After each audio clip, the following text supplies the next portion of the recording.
দিদির যে হবু বেয়াই মশাই, তো ওকে আকাশকে এখন মানে তিলক পরাচ্ছে, আশীর্বাদ দান করছেন উনি।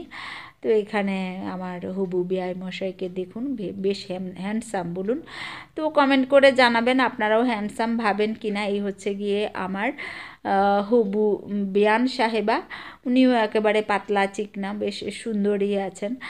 তো আশা করি আপনারাও আমার সাথে একমত হবেন। এখানে আমার দিদি তো আকাশকে রিসলেট পরিয়ে দিচ্ছে, আর এই হচ্ছে গিয়ে আমার বোনের বর, মানে আমার বোন জামাই। তো আশীর্বাদ দান পর্ব হচ্ছে আমাদের বাড়ির কিউট তিনটে বাচ্চা, আমার ভাইজি তিনজন, আর মাঝখানে নাতনিকে তো আগেই দেখেছেন। আর কালো রঙের ড্রেস পরা সেটা আমার আরেকটা বোনজি। তো প্রত্যেকটা বাচ্চাই দেখুন কি কিউট, তাদের কিউটনেসে কিন্তু আমি ভীষণ মুগ্ধ হই। কিউট কিনা বলুন, যে ওদেরকে আপনাদের কেমন লাগলো অবশ্যই কিন্তু কমেন্টে জানাবেন। যে প্রত্যেকটা বাচ্চার কিউটনেসে আমি প্রত্যেকবার ভীষণ ভীষণ আকৃষ্ট হই। এই হচ্ছে গিয়ে আমার ভাতৃজায়া, এই হচ্ছে গিয়ে আমার আরেকজন বোন, আর পাশে রয়েছেন কাকিমণি। এখানে আবার আমি তাদের কিছু কিউট ছবিকে আমার ক্যামেরা বন্দি করেছিলাম, যেটা আমি শেয়ার করলাম আপনাদের সাথে। আবার ওরা দেখুন কী রকম দুষ্টুমি করছে, তাদের এই দুষ্টুমি দেখলে না আমার ছোটোবেলাটাকে আমি ভীষণভাবে মিস করি।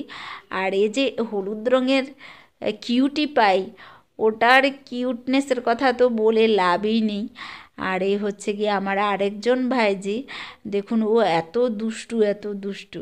তো দুটো মিলে সেখানে বসে দুষ্টুমি করছিল, ঠিক যেখানে আশীর্বাদ দান পর্ব চলছিল সেখানে। এখানে আমরা বসে খাওয়ার জন্য অপেক্ষা করছিলাম। ঠিক অপোজিট সাইডের চেয়ারটাতে আমি বসেছিলাম, যেহেতু আমার হাতে ক্যামেরা ছিল তাই আপনারা আমাকে এখানে দেখতে পাচ্ছেন না। তো এখানে প্রত্যেকেই বসে আছে খাওয়ার জন্য। এই হচ্ছে গিয়ে আমার বড় মামিমা। তো একসময় ইনি এত সুন্দরী ছিলেন। আর এই হচ্ছে গিয়ে আমার বড় মামা, শ্রদ্ধেয় বড় মামা। তো অনেক কষ্ট করে শারীরিক সমস্ত বাধাকে অতিক্রম করে কিন্তু এই অনুষ্ঠানে যোগ দিয়েছিলেন। এখানে আমরা সবাই বসে অনেকক্ষণ আড্ডা দিলাম। আমরা আবার সবাই মিলে এখানে একত্রিত হব, মজা করব দিদির বাড়িতে, মানে বোনপোর বিয়েতে আমরা ভীষণ মজা করব, সেটাই কিন্তু প্ল্যান। এতক্ষণ ধরে ভিডিওটাকে দেখার জন্য কিন্তু অনেক অনেক ধন্যবাদ। যে অবশ্যই কিন্তু চ্যানেলটাকে সাবস্ক্রাইব করবেন এবং ভিডিওটাকে লাইক কমেন্ট শেয়ার করবেন। Bye bye.